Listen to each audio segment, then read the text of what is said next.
Korean circus এখানে Korean roller balance. এখানে চীন কোরিয়া যৌথ ভাবে দুই দেশের মাস্টার আবিষ্কার করেছে। আর দেখেছিলেন কোরিয়ান সার্কাসে একজন মহিলা খেলোয়াড়ি।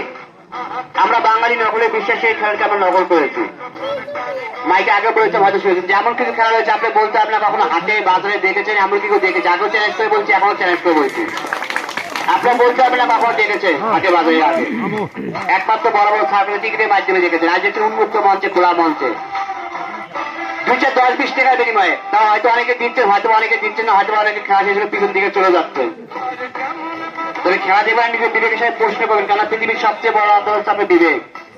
আপনি বিবেক সাহেব প্রশ্ন করে দেখবেন যে খেলোয়াড় যে খেলা দেখাচ্ছে, আমাদের বাড়ি বাইরে থাকা আসতো, আমাদের দেখতে তো হয়তো 10-20 টাকা গাড়ি ভাড়া লাগতো। আমরা এই খেলাগুলি দেখতে হতো 100 টাকা, 150 টাকা, 200 টাকা টিকিটের বিনিময়। কিন্তু আজকে দেখছি উন্মুক্ত মঞ্চে, খোলা মঞ্চে খেলা ভালো লেগেছে, খেলা থেকে 2-10-20 টাকা দেওয়া যায়। যদি আপনার মনে পানে বিবেকে বলে ভালো লেগেছে দেওয়া যায় দিয়ে। আর যদি আপনার বিবেকে বলে যে খেলা ভালো লাগে না, 1 টাকাও দিতে পারে, খেলা দেখে যাবে।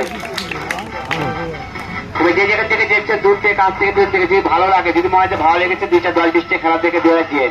যদি আপনার কাছে দোয়া বড় থাকে দিয়েন, যদি না থাকে দিতে পারে খেলা দেখে যাবেন। আর যদি থাকে দিয়েন, কেউ ফাঁকি দিয়েন না। কেন এইসব খেলা আপনি হাঁটতে বাজারে কখন দেখবেন না, কেউ দেখাতেও পারবে না। একমাত্র সার্কাসের টিকিটের মাধ্যমে দেখবেন। এরপর দেখবেন 8 কিলো 1 টাকা সাইকেলে খেলা দেখে যাবেন।